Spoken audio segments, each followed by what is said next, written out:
OG గురించి చెప్తాను, లాస్ట్లో చెప్తాను. నేను ఓజీ తర్వాత అంటే మీరు వదలట్లా. మన ముందున్న సినిమా గేమ్ చేంజర్ని బాగా చూడండి. ఎందుకంటే ఈ ఫంక్షన్ ప్రత్యేకించి గత ఈ మధ్యకాలంలో ఉన్న ఒత్తిడి తెలుసు మీకు. ఒక పబ్లిక్ ఫంక్షన్ అంటే ఎలాంటి ఒత్తిడి ఉంటుందో మీ అందరికీ తెలుసు. నేను చాలా ఆలోచించాను, ఈ సమయంలో పెట్టాలా లేదా అంటే. సినిమా అనేది 10 మందికి తెలియచేయాలి. దిల్ రాజు గారు లాంటి వాళ్ళు 3 సంవత్సరాలు తీశారు సినిమా. 3 సంవత్సరాలు తీసింది, వాళ్ళకి దొరికేది దొరికితే ఒక 10 రోజులు. బడ్జెట్లు ఎక్కువైపోయినాయి. అలాంటి వాటికి మేము చేయగలిగేది ఎక్కువ మందికి తెలియజేసేలాగా ఇది part and parcel of cinema. అందుకని మేము కోరుకుంది చిన్న ఫంక్షన్ చేద్దాం. నన్ను అడిగారు గెస్ట్గా రమ్మని. నేను ఒకటే చెప్పాను, ఇంత పెద్ద ఫంక్షన్ చేయాలా లేదా. ఎందుకంటే మీ అందరికీ తెలుసు నా భయం. మీరు క్షేమంగా వచ్చి క్షేమంగా వెళ్ళాలి అని చెప్పి అహిర్నిశలు ఆకాంక్షించేవాడిని, శ్రమ పడేవాడిని.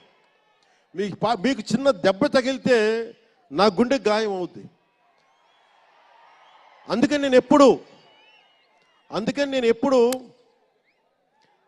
ఎప్పుడు సినిమా ఫంక్షన్ నేను చేసుకోవడానికి ఇబ్బంది నాకు. ఇందాక కూడా వచ్చినప్పుడు చాలా టెన్షన్తో ఉన్నా, ఎవరికైనా దెబ్బలు తగులుతాయి, ఏదైనా అయిపోద్దా అని భయం ఉంది. మనస్ఫూర్తిగా మీ అందరికీ చేతులైతే నమస్కరిస్తున్నా, మీరు క్షేమంగా ఇంటికి వెళ్ళాలి. ఎందుకంటే మీ తల్లిదండ్రులు, మీరు ఒక సాయంత్రం ఆనందం కోసం వచ్చింది, దీన్ని విషాదం కాకూడదు. అందుకని మనస్ఫూర్తిగా సినిమాని సినిమాగానే చూడండి. కింద పడిపోయి మీద పడిపోయి తొక్కిసలాడుతూ హీరోలను చూడడం కంటే కూడా మీరు దూరం నుంచే ఇబ్బంది పడకుండా మీరు క్షేమంగా ఉండాలి, అందరూ క్షేమంగా ఉండాలి మనస్ఫూర్తిగా కోరుకుంటా ఉన్నాం. అలాగే అడగగానే టికెట్ రేట్స్ ఎందుకు పెంచాలి?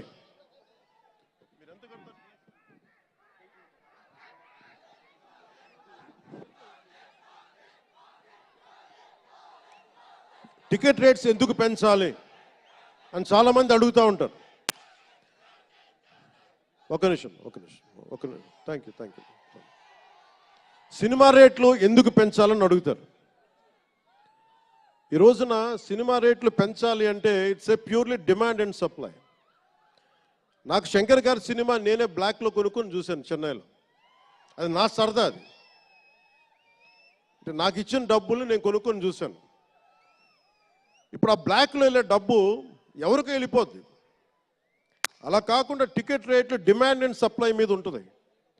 అలాంటి డబ్బులు పెరిగితే మీరు ఇష్టపడి మీ హీరోకో ఏదో ఇష్టమైన సినిమాకో మొదటి రోజే చూడాలనుకుంటారు. That's a demand.